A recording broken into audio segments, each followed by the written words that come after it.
मन आणि त्याची शक्ती, मनाचं सामर्थ्य. युगानुयुगे माणसाचा अलौकिक शक्तीवर विश्वास असल्याचं सर्व जगभर आपल्याला आढळून येतं आणि अद्भुत अशा अनेक गोष्टी आपण सगळ्यांनी ऐकलेल्या आहेत. आपल्यापैकी पुष्कळांना त्याचा प्रत्यक्ष अनुभव आला असेल. माझ्या प्रत्यक्ष अनुभवाला आलेल्या काही सत्य घटना आपल्याला सांगून मी या विषयाचा आरंभ करीन. एकदा मी एका माणसाविषयी असं ऐकलं की जर कोणी माणूस आपल्या मनात काही प्रश्न धरून त्याच्याकडे गेला तर तो माणूस त्याची ताबडतोब उत्तरं देतो. आणि मला असंही सांगण्यात आलं की तो भविष्य कथनही करतो. माझ्या मनात उत्सुकता निर्माण झाली आणि काही मित्रांना बरोबर घेऊन मी त्याला भेटायला गेलो. आमच्यापैकी प्रत्येकाला काही ना काही प्रश्न विचारायचे होते आणि चुका होऊ नयेत म्हणून आम्ही आमचे प्रश्न लिहून काढले आणि खिशात ठेवले. आमच्यापैकी एकाला पाहिल्याबरोबर त्या माणसाने आमचे कोणते प्रश्न होते ते सांगितलं आणि त्यांची उत्तरं दिली. त्याने नंतर कागदाच्या एका तुकड्यावर काहीतरी लिहिलं, तो गुंडाळला आणि त्याच्या मागच्या बाजूला मला सही करायला सांगितलं. आणि तो मला म्हणाला, हा कागद वाचू नका, तो आपल्या खिशात ठेवा. मी पुन्हा मागेपर्यंत तो तसाच राहू द्या. आमच्यापैकी प्रत्येकाला त्याने असंच करायला सांगितलं. भविष्य काळात आमच्या बाबतीत काय घडेल त्याचंही त्यांनी कथन केलं आणि नंतर तो म्हणाला, आता तुम्हाला वाटेल त्या भाषेतील एखादा शब्द किंवा वाक्य मनात धरा. त्याला न येणाऱ्या संस्कृत भाषेमधलं एक लांब लचक वाक्य मी मनात धरलं. तो म्हणाला, आता तो कागदाचा तुकडा तुमच्या खिशातून बाहेर काढा. आणि आश्चर्याची गोष्ट ही की ते संस्कृत वाक्य त्या कागदावर लिहिलेलं होतं. 1 तास अगोदर त्यांनी ते लिहिलेलं होतं आणि त्यावर पुढील शेरा लिहिला होता की मी जे हे लिहिलेलं आहे त्याला अनुसरून हा माणूस हेच वाक्य मनात आणेल. आणि तेच वाक्य मी मनात धरलं होतं. आमच्यापैकी दुसऱ्या एकाला असाच एक कागदाचा तुकडा दिलेला होता. त्यावर त्याची सही होती. त्याने तो आपल्या खिशात ठेवलेला होता. त्यालाही एक वाक्य मनात धरायला त्या माणसाने सांगितलं. त्याने अरबी भाषेतील एक वाक्य मनात धरलं. अरबी भाषा जाणणं त्या माणसाला अगदी अशक्य होतं. माझ्या मित्रानं कुराणातील एक उतारा मनात धरला होता आणि तोही त्या कागदावर लिहिलेला आम्हाला आढळला. आमच्यापैकी एक जण डॉक्टर होता. एका जर्मन वैद्यकशास्त्रातल्या पुस्तकातलं एक वाक्य त्यांनी मनात धरलं, तेही त्याच्या कागदावर लिहिलेलं आढळलं. काही दिवसानंतर मी पुन्हा या माणसाकडे गेलो. हेतू हा की पूर्वी कदाचित काही कारणामुळे आपली फसवणूक झाली असेल. मी दुसरे मित्र माझ्याबरोबर घेतले आणि यावेळी सुद्धा त्या माणसाला आश्चर्यकारक यश मिळालं. दुसऱ्या एका प्रसंगी भारतामध्ये मी हैदराबादला होतो. त्या ठिकाणच्या एका ब्राह्मणाविषयी मला सांगण्यात आलं. तो कितीतरी वस्तू उत्पन्न करी आणि त्या तो कुठून उत्पन्न करतो कोणालाच कळत नसे. हा माणूस तिथला व्यापारी होता, एक सन्मान्य गृहस्थ होता. आपण मला आपले चमत्कार दाखवा अशी मी त्याला विनंती केली, पण त्यावेळी त्या माणसाला ताप आलेला होता. भारतामध्ये असा एक सर्वसाधारण समज आहे की एखाद्या पवित्र साधू माणसांनी एखाद्या आजारी माणसाच्या डोक्यावर हात ठेवला तर तो बरा होतो. हा ब्राह्मण माझ्याकडे आला आणि मला म्हणाला, महाराज, आपण आपला हात माझ्या डोक्यावर ठेवा म्हणजे माझा ताप जाईल. मी म्हणालो, ठीक आहे, पण आपण मला आपले चमत्कार दाखवा. त्यांनी कबूल केलं. त्याच्या इच्छेप्रमाणे मी माझा हात त्याच्या डोक्यावर ठेवला. नंतर आपलं वचन पूर्ण करण्यासाठी तो माझ्याकडे आला. त्याच्या कमरेला फक्त लंगोटी होती. त्याचे इतर सर्व कपडे आम्ही काढून घेतले. माझ्याजवळ एक घोंगडी होती, ती मी त्याला गुंडाळून घेण्यासाठी दिली, कारण फार थंडी होती. मग मी त्याला एका कोपऱ्यात बसायला सांगितलं. 25 माणसांची नजर त्याच्याकडे लागलेली होती आणि तो म्हणाला, तुम्हाला जे काही हवं असेल ते कागदावर लिहा. त्या प्रदेशात जी कधीही होत नाहीत अशी द्राक्ष, संत्री इत्यादी फळांची नावं आम्ही लिहिली आणि ते कागदाचे तुकडे आम्ही त्याला दिले. आणि आश्चर्य असं की त्याच्या घोंगडीमधून द्राक्ष, संत्री यांचे ढीगच्या ढीग बाहेर पडले. त्या सर्व फळांचं जर वजन केलं असतं तर ते त्या माणसाच्या वजनाच्या दुप्पट भरलं असतं. त्यांनी नंतर आम्हाला ती फळं खायला दिली. आमच्यापैकी काहींनी हरकत घेतली. त्यांना असं वाटलं की ही नजरबंदी किंवा जादूचा खेळ आहे. पण त्या माणसानं स्वतःच ती फळं खायला सुरुवात केली. म्हणून आम्ही सर्वांनी ती खाल्ली. ती फळं खायला योग्य अशीच होती. शेवटी त्यांनी गुलाबाच्या फुलांचे ढीग काढून दाखवले. त्यातलं प्रत्येक फूल सुंदर होतं. त्यांच्या पाकळ्यांवर दवाचे बिंदू होते.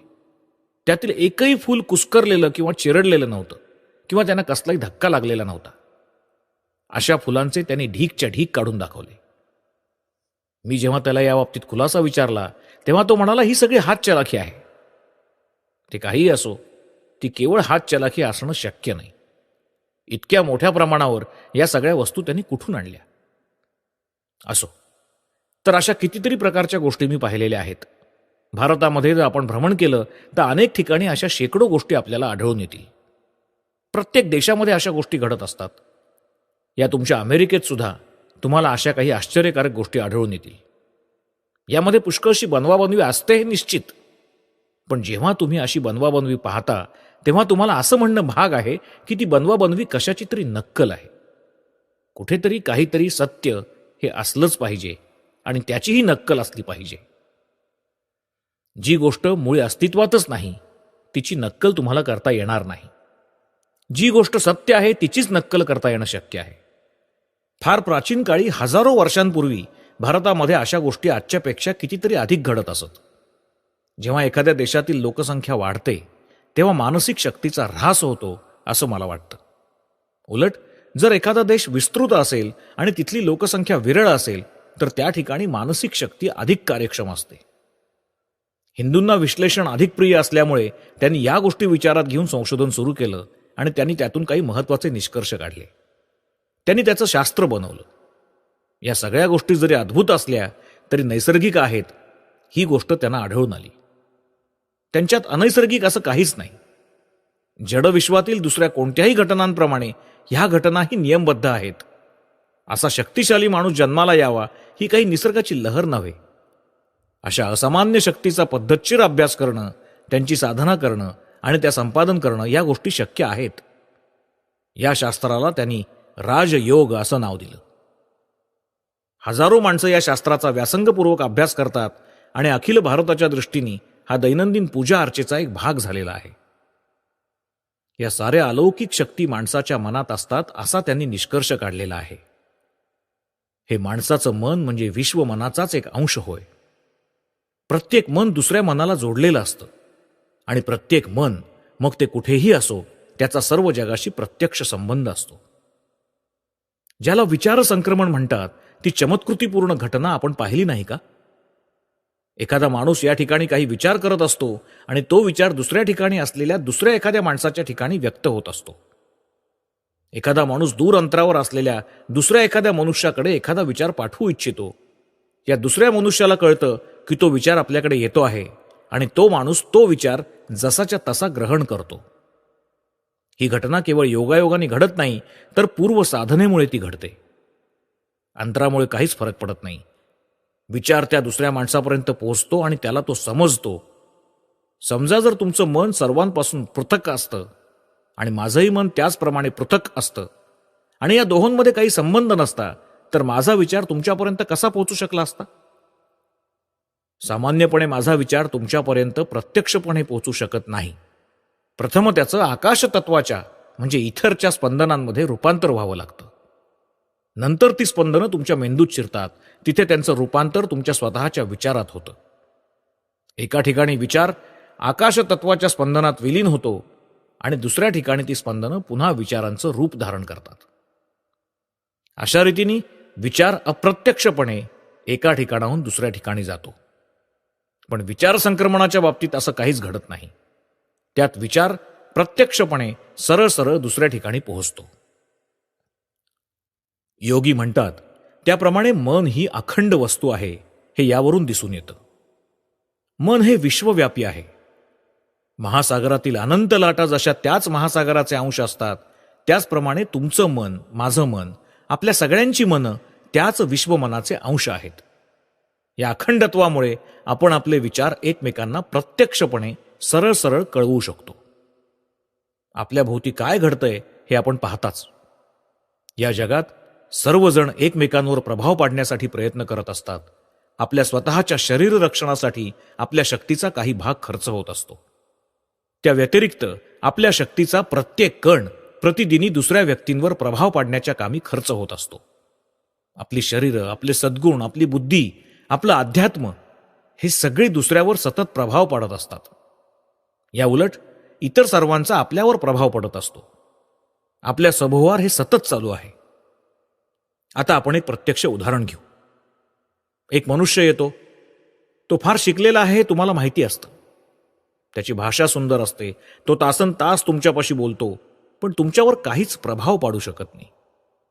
दुसरा एखादा माणूस येतो. तो थोडेसे शब्द उच्चारतो, पण ते व्यवस्थित मांडलेले किंवा व्याकरणशुद्ध नसतात. असं असूनही तो तुमच्यावर खूप प्रभाव पाडतो. तुमच्यापैकी पुष्कळांनी ही गोष्ट पाहिलेली आहे. याच्यावरून ही गोष्ट स्पष्ट होते की केवळ शब्दांनीच नेहमी प्रभाव पडत नसतो. दुसऱ्यावर प्रभाव पाडण्याच्या दृष्टीने शब्द किंबहुना विचार यांचा भाग 1/3 असतो. याबाबत मनुष्याचं व्यक्तिमत्वच महत्वाचा घटक असतं आणि त्यानेच 2/3 प्रभाव पडत असतो. ज्याला आपण माणसाच्या व्यक्तिमत्वाची आकर्षण शक्ती म्हणतो, ती बाहेर पडते आणि आपल्यावर प्रभाव पाडते. आपल्या कुटुंबामध्ये किंवा घरामध्ये कुटुंब प्रमुख असतात. काही कुटुंब प्रमुख यशस्वी होतात तर काही अयशस्वी ठरतात. असं का? आपल्या अपयशाचं खापर आपण दुसऱ्याच्या डोक्यावर फोडतो. मी अयशस्वी ठरलो की लगेच अमुक तमुक मनुष्य हा माझ्या अपयशाचं कारण आहे असं मी सांगायला सुरुवात करतो. अपयशाच्या बाबतीत आपण स्वतःचे दोष आणि कमकुवतपणा कबूल करणं हे कोणालाही आवडत नाही आणि प्रत्येक मनुष्य स्वतःला दोषरहित किंवा निर्दोषी समजत असतो आणि तो दुसऱ्या व्यक्तीला, गोष्टीला किंवा नशिबाला दोष देत असतो. कुटुंब प्रमुख जेव्हा अयशस्वी होतात तेव्हा त्यांनी स्वतःला असा प्रश्न विचारला पाहिजे की काही माणसं घर उत्तम रीतीने चालवतात आणि दुसरे काही ते करू शकत नाहीत, याला कारण काय? हा फरक त्या माणसावर अवलंबून असतो. त्याचं व्यक्तिमत्वच याला जबाबदार असतं. मानव जातीच्या थोर नेत्यांकडे नजर टाकली तर आपल्याला नेहमी असं आढळून येतं की त्यांचं व्यक्तिमत्वच त्यांच्या प्रभावाचं मुख्य कारण होतं. आता गतकाळातील थोर ग्रंथकार आणि विचारवंत यांचा आपण विचार करा. खरं सांगायचं तर त्यांनी कितीसे मौलिक विचार आपल्यासमोर ठेवले आहेत. प्राचीन समाजनेत्यांनी जे साहित्य मागे ठेवलं आहे ते विचारात घ्या. त्यांचा प्रत्येक ग्रंथ आपण तपासून पहा, त्याचं मूल्यमापन करा. जगात आत्तापर्यंत जे अभिनव आणि मूलगामी असे विचार निर्माण झाले ते हाताच्या बोटांवर मोजण्या इतकेच आहेत. त्यांनी आपल्यासाठी ठेवलेल्या ग्रंथांमधून त्यांचे विचार वाचा. हे ग्रंथकार आपल्याला काही फार महान वाटत नाहीत, पण तरी ते त्यांच्या त्यांच्या काळात फार महान होते हे आपल्याला माहिती आहे. कशामुळे ते असे थोर झाले? त्यांच्या विचारांमुळे नव्हे, त्यांच्या ग्रंथांमुळे नव्हे, त्यांच्या व्याख्यानांमुळे नव्हे, तर जे आपल्याला आज दिसत नाही, जे कालाच्या ओघात निघून गेल्यासारखं दिसतं, असं काहीतरी त्यांच्या थोरपणाचं कारण होतं. आणि ते म्हणजे त्यांचं महान व्यक्तिमत्व होय. मी पूर्वी म्हटल्याप्रमाणे व्यक्तीचा 2/3 प्रभाव तिच्या व्यक्तिमत्वाचा असतो आणि 1/3 प्रभाव तिच्या बुद्धीचा किंवा शब्दांचा असतो. खरा माणूस म्हणजेच माणसाचं व्यक्तिमत्व हेच आपल्यावर प्रभाव पाडत असतं. आपली कर्म म्हणजे आपल्या व्यक्तिमत्वाची केवळ बाह्य अभिव्यक्ती असतात. माणसाचं व्यक्तिमत्व कर्मांमधून प्रकट होतच. कारणाचं पर्यवसन कार्यात झालंच पाहिजे. सर्व शिक्षणाचा हेतू माणसाचं व्यक्तिमत्व घडवणं हाच असायला पाहिजे. पण त्याऐवजी आपण बाहेरच्याच बाजूला रंगसफेदी करण्यात घडून गेलो आहोत. आत व्यक्तिमत्वाचा अभाव असताना केवळ बाहेरून रंगसफेदी करण्यात काय स्वारस्य आहे? सर्व शिक्षण वळणाचं ध्येय आणि कार्य माणसाचा विकास घडवून आणणं हे आहे. जो माणूस, जे व्यक्तिमत्व दुसऱ्यावर प्रभाव पाडू शकतं, जे आपल्या बांधवांवर जादूची मोहिनी पाडतं, ते शक्तीचं केंद्र असतं. जेव्हा हे शक्तिशाली व्यक्तिमत्व तयार होतं तेव्हा तो मनुष्य वाटेल ती गोष्ट करू शकतो. ज्या कशावर अशा व्यक्तिमत्वाचा प्रभाव पडेल ते कार्यक्षम होऊन जाईल. आपल्याला असं आढळून येईल की ही गोष्ट जरी खरी असली तरी आपल्याला माहीत असलेल्या कोणत्याही भौतिक सिद्धांताच्या आधारानं ती स्पष्ट करता येणार नाही. रसायनशास्त्र किंवा पदार्थविज्ञानशास्त्र यांच्या ज्ञानाच्या आधारावर आपल्याला ही गोष्ट कशी स्पष्ट करता येणार? कितीसा प्राणवायू, हायड्रोजन, कार्बन, निरनिराळ्या अवस्थातील किती अणु, परमाणू किंवा पेशी या आश्चर्यकारक व्यक्तिमत्वाचं स्पष्टीकरण करू शकतील? तरी देखील हे व्यक्तिमत्व सत्य आहे हे आपल्याला माहिती आहे. इतकंच नव्हे तर ते मानवाचं सत्य स्वरूप आहे. तेच जगत असतं, चालत असतं, काम करत असतं, प्रभाव पाडत असतं, आपल्या बांधवांना प्रेरणा देत असतं आणि व्यक्तीच्या मृत्यूबरोबरच ते निघूनही जात असतं. त्या व्यक्तीची बुद्धी, तिचे ग्रंथ, तिचं कार्य या सगळ्या गोष्टी त्या व्यक्तीच्या व्यक्तिमत्वाचे केवळ अवशेष आहेत. याचा विचार करा. थोर धर्माचार्य आणि महान तत्वज्ञ यांची तुलना करा. या तत्वज्ञांनी अत्यंत आश्चर्यकारक ग्रंथ लिहिलेले आहेत आणि तरीही त्यांनी मानवाच्या अंतरंगावर, व्यक्तिमत्वावर क्वचितच परिणाम घडवलेला आहे. उलट पक्षी धर्माचार्यांनी आपल्या जीवनात आपापल्या देशाला पूर्णपणे हलवून सोडलेला आहे. त्यांच्या व्यक्तिमत्वामुळेच हा फरक झालेला आहे. तत्वज्ञांच्या बाबतीत व्यक्तिमत्वाचा प्रभाव अत्यंत अल्प असतो, तर थोर धर्मसंस्थापकांच्या बाबतीत तो फार प्रचंड असतो. तत्वज्ञाच्या व्यक्तिमत्वाचा केवळ बुद्धीवर प्रभाव पडतो, तर धर्मसंस्थापकाच्या व्यक्तिमत्वाचा प्रभाव संपूर्ण जीवनावर पडतो. पहिली क्रिया ही साधी रासायनिक क्रिया आहे. त्या ठिकाणी काही रासायनिक घटक एकत्र येतात, त्यांचा हळूहळू संयोग होतो आणि योग्य परिस्थितीमध्ये त्यातून एक तर प्रकाश उत्पन्न होईल किंवा तो उत्पन्न होणारही नाही. पण दुसरी क्रिया ही मशालीच्या क्रियेसारखी आहे. ही मशाल एकामागून दुसरा दिवा शीघ्र गतीने पेटवत जाते. या व्यक्तिमत्वाचा विकास साधणारे सिद्धांत आपण शोधून काढले आहेत, असा योगशास्त्राचा दावा आहे. या नियमांच्या आणि पद्धतीचा लक्षपूर्वक अभ्यास करून कोणीही आपल्या व्यक्तिमत्वाचा विकास करू शकतो आणि ते प्रभावी करू शकतो. ही एक व्यवहार्य अशी महत्वाची गोष्ट आहे आणि सर्व शिक्षणाचं रहस्य त्यातच आहे. जगात सर्वांना उपयोगी पडण्यासारखी ही गोष्ट आहे. स्वतःचं व्यक्तिमत्व प्रभावी बनवणं ही गृहस्थ, गरीब, श्रीमंत, व्यापारी, धार्मिक अशा प्रत्येक माणसाच्या जीवनातील फार महत्वाची गोष्ट आहे. आपल्याला ठाऊक असलेल्या भौतिक सिद्धांतांच्या पलीकडे दुसरे काही सूक्ष्म स्वरूपाचे सिद्धांत आहेत. भौतिक विश्व, मानसिक विश्व, आध्यात्मिक विश्व अशा निरनिराळ्या स्वतंत्र सत्ता आहेत असा याचा अर्थ नाही. जे काही आहे ते एकच आहे. एकच सत्ता अस्तित्वात आहे. आपल्याला असं म्हणता येईल की अधिकाधिक सूक्ष्म होत जाणारी ही एक वस्तू आहे. सगळ्यात स्थूल भाग या भौतिक विश्वात आहे. तो अधिकाधिक सूक्ष्म होत जातो. त्याच्या अतिसूक्ष्म भागाला आपण आत्मा असं म्हणतो आणि त्याच्या अत्यंत स्थूल भागाला आपण शरीर असं म्हणतो. जे पिंडी तेच ब्रह्मांडी. आपलं हे विश्व अशाच प्रकारचं आहे. ते बाह्यतः स्थूल असून अधिकाधिक सूक्ष्म होत गेलं आहे आणि शेवटी ते ईश्वर स्वरूप बनलेलं आहे. आपल्याला देखील ही गोष्ट माहिती आहे की महान शक्ती ही सूक्ष्मामध्ये आहे, स्थूलामध्ये नाही. एखादा मनुष्य फार मोठं वजन उचलताना आपण पाहतो. त्याचे स्नायू फुगतात. त्याच्या सर्व देहावर पडलेल्या ताणाच्या खुणा आपल्याला दिसतात. आपली अशी समजूत होते की स्नायूंमध्ये खूप शक्ती आहे. पण बारीक तंतूंसारखे जे अनेक मज्जातंतू असतात त्यांमुळे या स्नायूंना शक्ती प्राप्त होत असते. ज्या क्षणी स्नायूंपर्यंत पोहोचणारा एखादा तंतू तुटतो त्या क्षणी हे स्नायू कार्य करण्यास असमर्थ ठरतात. हे बारीक तंतू याहीपेक्षा सूक्ष्म अशा वस्तूंपासून शक्ती संपादन करतात. ती सूक्ष्म वस्तू पुन्हा तिच्याही पेक्षा सूक्ष्म अशा वस्तूपासून म्हणजेच विचारापासून शक्ती ग्रहण करते आणि ही प्रक्रिया सतत चालू राहते. म्हणून जे सूक्ष्म आहे तेच शक्तीचं अधिष्ठान आहे. स्थूल पदार्थाची हालचाल आपल्याला दिसते, पण सूक्ष्म वस्तूंची हालचाल आपल्याला दिसत नाही. जेव्हा एखादी स्थूल वस्तू हलते तेव्हा ती आपल्याला हलताना दिसते आणि स्वाभाविकपणे हालचालीचा संबंध स्थूल वस्तूशी आहे अशी आपली कल्पना होते. पण खरं बोलायचं तर सर्व शक्ती ही सूक्ष्मातच आहे. सूक्ष्मातील गती आपल्याला दिसत नाही. कदाचित याचं कारण असं असू शकेल की ही गती इतकी द्रुत असते की ती आपल्या डोळ्यांना दिसत नाही. पण एखाद्या शास्त्रीय संशोधनाद्वारे या सूक्ष्म शक्तीचा जर आपल्याला परिचय झाला तर ही शक्ती सर्व अभिव्यक्तीचं कारण असल्यामुळे सर्व व्यक्त विश्व आपल्या नियंत्रणाखाली येईल. तलावाच्या तळापासून एक लहानसा बुडबुडा वर येतो. तो वर येत असताना आपल्याला दिसत नाही, पण तो जेव्हा पृष्ठभागावर येऊन फुटतो तेव्हाच तो आपल्याला दिसतो. त्याचप्रमाणे विचार बहुतांशी विकसित झाल्यावर किंवा त्याचं कृतीत रूपांतर झाल्यावर ते आपल्याला कळतात. आपण नेहमी अशी तक्रार करतो की आपल्या कृतीवर आपला ताबा राहत नाही, विचारांवरही ताबा राहत नाही. पण तो राहणार कसा? जर सूक्ष्म गतीचं, हालचालीचं आपल्याला नियंत्रण करता आलं, विचाराच्या मुळाशी जाऊन विचार विकसित होण्यापूर्वी किंवा त्याचं कृतीत रूपांतर होण्यापूर्वी जर आपण तो नियंत्रित करू शकलो तरच या सर्वांवर आपण ताबा मिळवू शकू.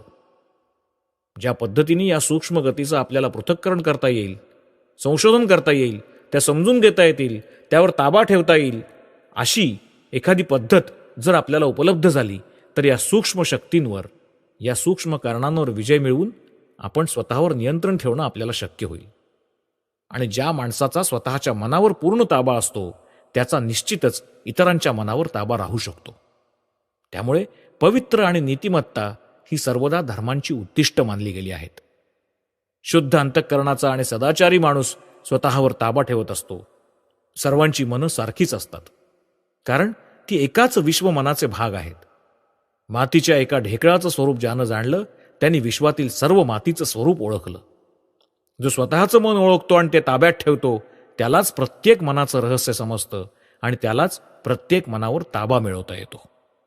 या सूक्ष्म कारणांवर जर आपण ताबा मिळवला तर आपली कितीतरी भौतिक दुःख दूर होऊ शकतील. या सूक्ष्म गतीवर जर आपण प्रभुत्व मिळवलं तर आपली कितीतरी काळजी दूर होईल.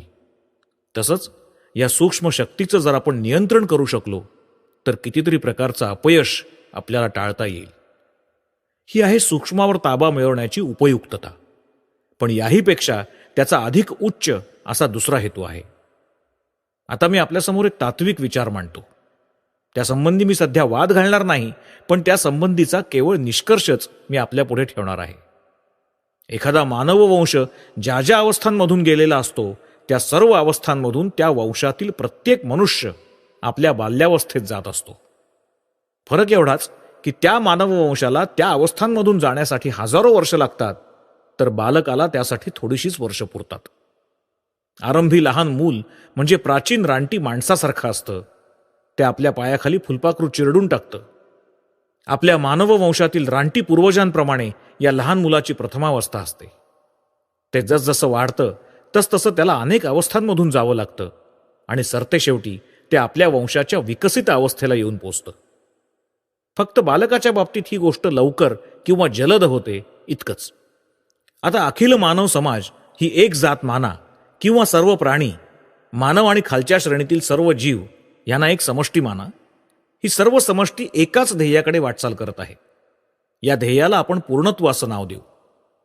असे काही स्त्री पुरुष जन्माला येतात की ज्यांना अखिल मानव जातीच्या संपूर्ण प्रगतीची पूर्वकल्पना असते. युगानुयुगे न थांबता किंवा पुन्हा पुन्हा जन्म न घेता अखिल मानवजात या पूर्णावस्थेला पोहोचेपर्यंतची वाट न बघता ते जणू काही आपल्या आयुष्याच्या थोड्याच वर्षात द्रुतगतीने पूर्णत्वाप्रत जाऊन पोहोचतात. आपण जर खरोखर स्वतःशी प्रामाणिक असू तर ही प्रगतीची प्रक्रिया आपण जलद पूर्ण करू शकू. जर एखाद्या बेटावर काही असंस्कृत माणसांना राहू दिलं, त्यांना केवळ पुरेसं अन्न, वस्त्र, निवारा दिला, तर ते लोक हळूहळू सुधारतील आणि सभ्यतेच्या उच्च उच्च पायऱ्या गाठू शकतील. आपल्याला हेही माहीत आहे की इतर आणखी काही उपायांनी हा विकास जलदपणे घडवून आणता येईल. झाडांच्या वाढीला आपण मदत करतो नाही का? निसर्गावर सोपवून दिल्यावरही ती वाढली असतीच. फरक एवढाच, एरवी ज्यांना जेवढा वेळ लागला असता त्यापेक्षा कमी वेळात त्यांची वाढ होण्यासाठी आपण त्यांना मदत करतो. कृत्रिम उपायांनी पदार्थाची वाढ जलद घडवून आणणं हेच आपण सर्व काळ करत असतो. तर मग माणसाच्या विकासाची गती आपल्याला का वाढवता येणार नाही? एखाद्या संपूर्ण मानव वंशाच्या बाबतीत असं करणं आपल्याला शक्य आहे. परदेशात प्रचारक का पाठवतात? ह्या उपायानं मानव जातीचा विकास जलद होऊ शकतो म्हणून. तर मग व्यक्तीचा विकास आपल्याला जलद करता येणार नाही का? निश्चितपणे करता येईल. या विकासाच्या गतीला आपल्याला काही मर्यादा घालता येईल का? एका आयुष्याच्या कालखंडात माणसाची कितपत प्रगती होते हे काही आपल्याला सांगता येणार नाही. मनुष्य इतकीच प्रगती करू शकेल, अधिक नाही, असं म्हणायला आपल्याजवळ काही आधार नाही. परिस्थिती अनुकूल असेल तर त्याची आश्चर्यकारक प्रगती होईल. आपल्याला पूर्णावस्था प्राप्त होईपर्यंत आपल्या प्रगतीला कोणती मर्यादा असू शकणार? यातून कोणता निष्कर्ष निघतो? हाच की ज्या पूर्णावस्थेप्रत मानवजात कोट्यावधी वर्षांनी पोहोचायची आहे ती पूर्णावस्था माणसाला आजच लाभू शकेल. आणि योग्यांचं हेच म्हणणं आहे. थोर अवतारी पुरुष आणि धर्मसंस्थापक ही अशा प्रकारची माणसं आहेत. एकाच जीवनात ते पूर्णत्वाला पोहोचले. जगाच्या इतिहासात सर्व कालखंडात आपल्याला अशी माणसं आढळून येतात. नुकतेच एक थोर पुरुष होऊन गेले. संपूर्ण मानवजातीचं जीवन ते एकाच जीवनात जगले आणि एकाच जन्मात ते पूर्णत्वाप्रत पोचले. विकासाची ही द्रुतगती सुद्धा काही नियमांनुसार होत असली पाहिजे. कल्पना करा की हे नियम आपण शोधून काढले, त्यांचं रहस्य आपण समजून घेतलं आणि आपल्या गरजेप्रमाणे त्यांचा उपयोग केला तर आपला विकास निश्चितच होईल. आपल्या विकासाला जलद गती प्राप्त होईल, आपली प्रगती लवकर होईल आणि याच जन्मात आपण पूर्णावस्थेला पोहोचू. ही आपल्या जीवनाची उच्च बाजू आहे. हे पूर्णत्वच मनाचा किंवा मनाच्या शक्तीचा अभ्यास करणाऱ्या शास्त्राचं अंतिम ध्येय आहे. पैसा किंवा इतर भौतिक वस्तू देऊन इतरांना मदत करणं आणि निर्विघ्नपणे जीवन घालवण्यास शिकवणं ह्या गोष्टी गौण होत. मानवाला पूर्णत्वाची प्राप्ती करून देणं हा या शास्त्राचा उपयोग आहे. त्यासाठी युगानुयुग वाट बघण्याची काही आवश्यकता नाही. महासागरातल्या लाटांबरोबर इकडे तिकडे वाहत जाणाऱ्या एखाद्या लाकडाच्या ओंडक्याप्रमाणे जड प्रवृत्तीच्या हातातलं केवळ खेळणं बनण्याची गरज नाही. आपण शक्ती संपन्न व्हावं, आपल्या विकासाचं कार्य आपल्या स्वतःच्या हाती घ्यावं, ते निसर्गावर सोपवू नये आणि अखेर या मर्यादित जीवनाच्या पलीकडे जावं, ही या शास्त्राची अपेक्षा आहे. हेच या शास्त्राचं उदात्त ध्येय आहे. ज्ञान, शक्ती आणि सुख या बाबतीत मानवाची प्रगती होत आलेली आहे. मानवजात ह्या दृष्टीने आपली सतत प्रगती होते आहे. हे सत्य आहे, अगदी सत्य आहे. हे आपण पाहतो. व्यक्तीच्या बाबतीत हे खरं आहे. होय, काही प्रमाणात ते खरं आहे. तथापि पुन्हा असा प्रश्न उपस्थित होतो की आपण ह्याला मर्यादा कुठे घालायची. मी केवळ थोड्याच अंतरावरचं पाहू शकतो, पण मी असा एक माणूस पाहिलेला आहे की तो आपले डोळे मिटून दुसऱ्या खोलीत काय घडतं हे पाहू शकतो. यावर माझा विश्वास नाही असं तुम्ही जर म्हणालात तर कदाचित 2-3 आठवड्यात तो मनुष्य तुमच्या ठिकाणी तसं सामर्थ्य निर्माण करेल. ही गोष्ट कोणालाही शिकवता येईल. दुसऱ्याच्या मनात काय घडतं आहे हे कसं सांगावं हे काही माणसांना 5 मिनिटात सुद्धा शिकवता येईल. ह्या गोष्टी प्रत्यक्ष दाखवता येण्यासारख्या आहेत. आता या गोष्टी जर खऱ्या आहेत तर मनाच्या शक्तीला कुठे मर्यादा घालता येईल. जर खोलीच्या कोपऱ्यात दुसऱ्या माणसाच्या मनात काय घडतंय हे एखाद्या माणसाला सांगता आलं तर त्याला दुसऱ्या खोलीतील माणसाच्या मनातील गोष्ट का सांगता येऊ नये. एवढंच नव्हे तर कुठेही असणाऱ्या माणसाच्या मनातील विचार त्याला का सांगता येऊ नये. का नाही हे आपल्याला सांगता येत नाही. हे शक्य नाही असं म्हणण्याचं धाडस आपण करू शकत नाही. हे कसं घडतं हे आपल्याला माहीत नाही एवढं फार तर आपण म्हणू शकतो. अशा प्रकारच्या गोष्टी शक्य नाहीत असं म्हणण्याचा हक्क भौतिक शास्त्रज्ञांना नाही. आम्हाला कळत नाही एवढंच त्यांना म्हणता येईल. कोणत्याही शास्त्राला काही घटनांची माहिती गोळा करावी लागते, त्यावरून सामान्य नियम बनवावे लागतात, सिद्धांत शोधावे लागतात आणि सत्यकथन करावं लागतं. एवढं शास्त्राचं काम आहे. पण सत्य घटनाच जर आपण नाकारल्या तर आपल्याला शास्त्र कसं बनवता येईल. मनुष्य किती शक्ती संपादन करू शकेल याला काही मर्यादा नाही. भारतीय मनाचं असं वैशिष्ट्य आहे की एखाद्या गोष्टीबद्दल त्याला आवड उत्पन्न झाली की त्यात ते सर्वस्वी घडून जातं आणि इतर गोष्टींची ती उपेक्षा करतं. भारतामध्ये किती शास्त्रांचा उगम झाला हे आपण जाणताच. गणिताचा आरंभ तिथे झाला. संस्कृतमध्ये मोजण्याच्या पद्धतीप्रमाणे 1, 2, 3 यापासून शून्यापर्यंत जाणारे आकडे तुम्ही अजूनही मोजत आहात. तुम्हाला हेही माहिती आहे की बीजगणिताची सुरुवात भारतात झाली. गुरुत्वाकर्षणाचा सिद्धांत भारतीयांना न्यूटनच्या जन्माच्या आधीच हजारो वर्ष माहिती होता. हे वैशिष्ट्य आपण लक्षात घ्या. भारतीय इतिहासाच्या एका विशिष्ट कालखंडात मानव आणि मानवी मन या एका विषयाने सगळ्या भारतीयांना नुसतं वेड लावून सोडलेलं होतं. आणि त्याची मोहिनी इतकी जबरदस्त होती, त्याचं आकर्षण इतकं तीव्र होतं, याचं कारण असं की आपलं अंतिम ध्येय गाठण्याचा हा सर्वात सोपा मार्ग आहे असं त्यांना वाटत होतं. त्या काळात भारतीयांची अशी खात्री होऊन चुकली की काही विशिष्ट नियमांनुसार मन वाटेल ती गोष्ट करू शकतं. याचा परिणाम असा झाला की मनाचं सामर्थ्य हा त्यांच्या अभ्यासाचा मोठा विषय झाला. मंत्र, तंत्र, जादू आणि इतर अनेक प्रकारच्या सिद्धी हा काही त्यांच्या पक्षी अलौकिक विषय राहिला नाही. तर पूर्वी तिथे भौतिकशास्त्र ज्याप्रमाणे शिकवली जात त्याप्रमाणे हे शास्त्रही नियमितपणे शिकवण्यात येऊ लागलं. त्यांचा या गोष्टीवर इतका विश्वास बसला की भौतिकशास्त्र जवळजवळ मरणाच्या पंथाला लागली. त्यांच्या मनापुढे एवढी एकच गोष्ट सतत उभी राहिली. निरनिराळ्या पंथाच्या योग्यांनी अनेक प्रकारचे प्रयोग सुरू केले. काहींनी प्रकाशासंबंधी प्रयोग केले. शरीरामध्ये निरनिराळ्या रंगांचे प्रकाश किरण काय बदल घडवतात हे पाहण्याचा त्यांचा प्रयत्न होता. ते एका ठराविक रंगाचा कपडा घालत, एका ठराविक रंगाच्या प्रकाशात वावरत आणि एका ठराविक रंगाचं अन्न खात. अशा रीतीने अनेक प्रकारचे प्रयोग करण्यात आले. दुसऱ्या काही माणसांनी स्वतःचे कान उघडे ठेवून किंवा बंद करून आवाजासंबंधीचे प्रयोग केले. दुसऱ्या काही लोकांनी घ्राणेंद्रिय वगैरे दुसऱ्या विषयांवर अनेक प्रयोग केले.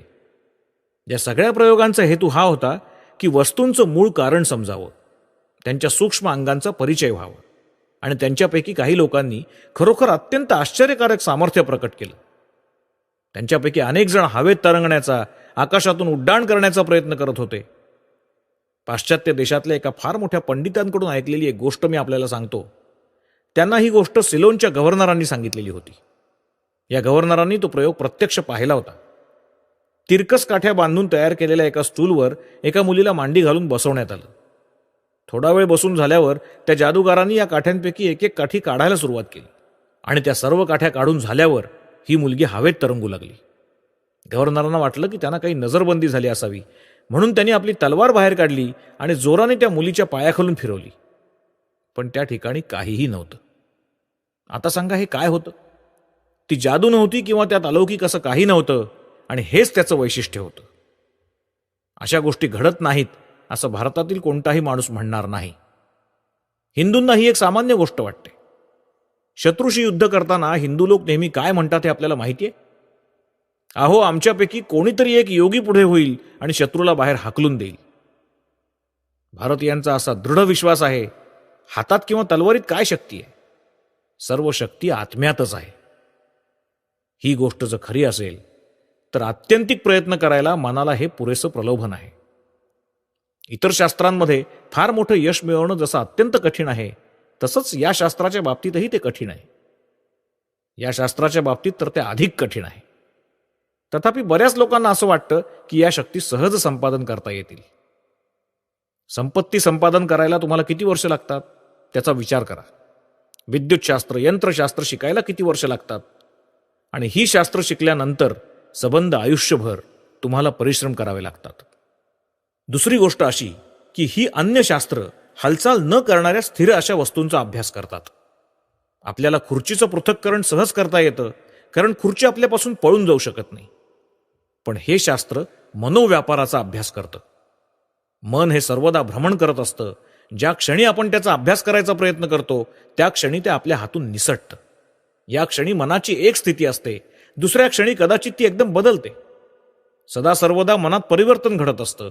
या नित्य परिवर्तनामध्येच त्याचा अभ्यास करावा लागतो. ते समजून घ्यावं लागतं, त्याचं आकलन करावं लागतं आणि त्याला ताब्यात आणावं लागतं. मग हे शास्त्र किती कठीण असेल याचा तुम्ही विचार करा. त्यासाठी खूप अभ्यासाची गरज आहे. काही लोक मला असं विचारतात की या शास्त्राचे प्रत्यक्ष धडे मी का देत नाही? कारण ही साधीसुधी गोष्ट नाही. मी या व्यासपीठावर उभा राहून आपल्यासमोर बोलत आहे. आपण घरी जाता आणि आपल्याला आढळून येतं की याचा काही फायदा नाही. मलाही त्याचा काहीच फायदा नसतो. मग तुम्ही म्हणता की हे सगळं व्यर्थ आहे. असं होण्याचं कारण हे की तुम्हाला ते व्यर्थ ठरवायचं असतं. मला या शास्त्राची फारच थोडी माहिती आहे, पण जे थोडंसं ज्ञान मी संपादन केलं त्यासाठी मी आयुष्याची 30 वर्ष खर्च केलेली आहेत. आणि जे थोडंसं मला समजलेलं आहे ते लोकांना गेली 6 वर्ष मी सांगत आलेलो आहे. ते शिकायला मला 30 वर्ष लागली. 30 वर्ष मी कठोर परिश्रम केले. 24 तासांपैकी 20 तास मी कधी कधी त्याचा अभ्यास केला. सबंध रात्रीत कधी कधी तर मी फक्त 1 तास झोपलो असेन. काही वेळा मी सर्व रात्रभर अभ्यास केला. केव्हा केव्हा मी अशा ठिकाणी राहिलो की त्या ठिकाणी आवाज क्वचितच ऐकू यायचा. श्वासाचा सुद्धा आवाज क्वचितच कानी पडायचा. कित्येक वेळा मला गुहेमध्ये राहावं लागलं. या गोष्टींचा विचार करा. असं असूनही मला हे शास्त्र फारच थोडंसं माहिती आहे. किंबहुना ते काहीच माहीत नाही असं म्हटलं तरी चालेल. या शास्त्राचं फारच थोडं ज्ञान मला झालेलं आहे. मी त्याला नुसता स्पर्श केलाय असं म्हणता येईल. पण माझी खात्री आहे की हे शास्त्र सत्य आहे. ते अपार आहे आणि आश्चर्यकारक आहे. आता जर तुमच्यापैकी कोणाला खरोखरच या शास्त्राचा अभ्यास करायचा असेल तर त्यांनी मनोनिग्रहाने सुरुवात करायला पाहिजे. कोणत्याही धंद्यामध्ये जितका मनोनिग्रह लागतो तितक्या किंबहुना त्याहीपेक्षा जास्त मनोनिग्रहाने त्यांनी हा अभ्यास सुरू केला पाहिजे. कोणत्याही धंद्यात किती अवधान ठेवावं लागतं, किती मेहनत घेऊन सतत काम करावं लागतं हे आपण जाणताच. जरी पिता, माता, पत्नी, मुलगा, मुलगी कोणीही मरण पावली तरी व्यवसाय काही थांबत नाही. हृदयामध्ये अत्यंत व्यथा असली तरी व्यवसायाच्या ठिकाणी जाणं भाग पडतं. कामाच्या प्रत्येक क्षणी दारुण यातना होत असल्या तरीही काम करावंच लागतं. ह्याला म्हणतात व्यवसाय. आणि हे योग्य आहे असं आपल्याला वाटतं. ते न्याय्य आहे असं आपण मानतो. कोणत्याही व्यवसायाला जितकी तपश्चर्या आवश्यक आहे त्याहीपेक्षा अधिक या शास्त्राला जरूर आहे. धंद्यामध्ये पुष्कळ माणसं यशस्वी होतात, पण यात मात्र कमी माणसांना यश मिळतं. कारण जी व्यक्ती याचा अभ्यास करते तिच्या मनाच्या विशिष्ट घडणीवर बरंच काही अवलंबून असतं. ज्याप्रमाणे धंद्यामध्ये सर्वांनाच काही गडगंज संपत्तीचा लाभ होत नाही, पण प्रत्येकाला थोडं बहुत मिळतं, त्याचप्रमाणे या शास्त्राच्या अभ्यासात प्रत्येकाला ओझरता अनुभव मिळेलच. त्यामुळे या शास्त्राच्या सत्यतेविषयी त्याची खात्री होईल आणि काही माणसांना या शास्त्राचा पूर्ण अनुभव आलेला आहे या गोष्टीची त्यांना शंका राहणार नाही. ही ह्या शास्त्राची रूपरेषा आहे. हे शास्त्र स्वतः प्रमाण आहे, ते स्वयंप्रकाश आहे. दुसऱ्या कोणत्याही शास्त्राची त्याची तुलना होऊ शकते. दुसऱ्या कोणत्याही क्षेत्रापेक्षा या शास्त्राच्या क्षेत्रात ढोंगी, जादूगार, लबाड लोक अधिक आहेत. का? कारण धंदा जितका अधिक किफायतशीर तितके लबाड लुच्चे लोक त्यात अधिक आढळायचे. पण त्यावरून तो धंदा चांगला नाही हे सिद्ध होत नाही. आणखी एक गोष्ट लक्षात घ्या. या शास्त्रातील अनेक मुद्दे ऐकून घेणं हा एक उत्तम बौद्धिक व्यायाम असेल आणि आश्चर्यकारक गोष्टी ऐकण्यातही एक प्रकारचं बौद्धिक समाधान असेल. पण जर तुमच्यापैकी कोणाला खरोखर यापेक्षा अधिक काही शिकायचं असेल तर केवळ व्याख्यानं ऐकून काम भागण्यासारखं नाही. ती गोष्ट व्याख्यानांद्वारे शिकता येणार नाही. ती प्रत्यक्ष अनुभवाची गोष्ट आहे आणि अनुभवच दुसऱ्याला अनुभव देऊ शकतो. आपणापैकी जर कोणी हे शास्त्र खरोखरच शिकायचा निश्चय केला असेल तर त्याला मदत करायला मला आनंद वाटेल.